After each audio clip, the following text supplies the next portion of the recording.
आपली पाण्याबिना पुसान झाली. विषय कसा, आता कोकणात नाही म्हटलं तरी जवळपास अशी बरीचशी गावं असतात. आमच्याकडे पण असं की आमच्याकडे जिओचा नेटवर्क असा, पण तर काय धड नाही. इला तर इला, गेला तर गेला वारो असा. आमका फोनवर बोलताना पण 10 जागे बदलूचे लागतात. खय उभे राहिलं तर आवाज नाही, पुढे जाय पाठी जाय, हे सगळं करूचं लागतं. तर याच्यातनं मी असं सांगान की आपण विकास करतो, विकासाची कामं आपल्याकडे बरीचशी चालू आहेत, पण सध्या खेडेगावात नेटवर्क हे एक सगळ्यात महत्त्वाचा विषय आहे. याचं कारण असं हा काय तर आजकाल सगळं मोबाईलवर चालतं, म्हणजे कॉन्टॅक्टवर चालतं. तुमका आता काही जाऊची गरज पडणार नाही आणि त्या कॉन्टॅक्टच होण्यासाठी नेटवर्क लागतं. त्यात आमच्या गावात नाही. मी आता बोलतो आहे आवेरातनं बोलतो आहे, तालुका आमचो वेंगुर्ला कुडाळ. पण अशी माझ्याच गावातलं असं नाही, खूप असत. ह्याच्याकडे जरा लक्ष देऊची गरज असा. विकास आपण खूप करतो. आपण आता गणपती पक्षात तर रोरो बोर्ड येऊची होती आमच्याकडे, ती अडकली मध्ये.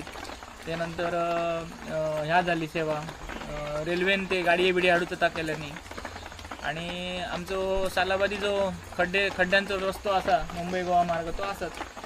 हे सगळे सेवा करताना आपण एक गोष्ट लक्षात येतात तुमच्या, तर आपण काहीतरी कमी पडतो.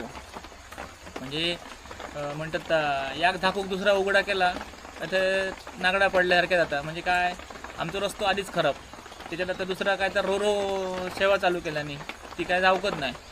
आणि तिसरा एअरपोर्ट पण बंदच आहे. हां, आमचं एअरपोर्ट आमच्या इथून एक मला वाटतं 15-20 मिनिटाच्या अंतरावर आहे. माझ्या घरापासून 15 ते 20 मिनिटं अंतरावर. मला वाटतं काहीतरी साधारण 5 महिने इमानीला मुंबईसून. मग मुंबईकरी मेले, करमान मेले. आता पुण्यातून चालू असा, हैदराबादवरनं चालू, आणखीन खैसून तरी चालू आहे. पण आमका मुंबईकरांका येऊ खैसर हालत बेकार. एअरपोर्ट आमच्या बाजूक बांधल्याने सगळा झाला, गाजावाजा झालो, शटर शेंदूर पावशी पंदूर. दुसरी गोष्ट म्हणजे मला सांगत होतं आता ट्रेनमधनं गाडी आडून चालू केल्याने ती गाडी आडतले खय उतरतले खय. आधीच ट्रेनची मारामारी, माणसांका बसाक गावणार नाही, ट्रेनची ट्रॅफिक आहे. गाडी एक ट्रेन 10 तास उभी राहता काहीतरी अडकली काय करून गरज आहे. त्याच्यातून आमका मूलभूत गरजा जे असतात, आमचा रस्तो सारखं करा ह्याची काय गरजच नाही. रोरो नको आमका आणि ती ट्रेनमध्ये घातलेली गाडीही नको, सगळे आपापल्या रस्त्याने येतील. एका प्रॉब्लेममुळे एका रस्त्यामुळे आम्ही किती प्रॉब्लेम फेस करतो ते बघा. ह्या काहीतरी समजून घेऊची गरज आहे. बाकी आमका तुमची शानपणा नको.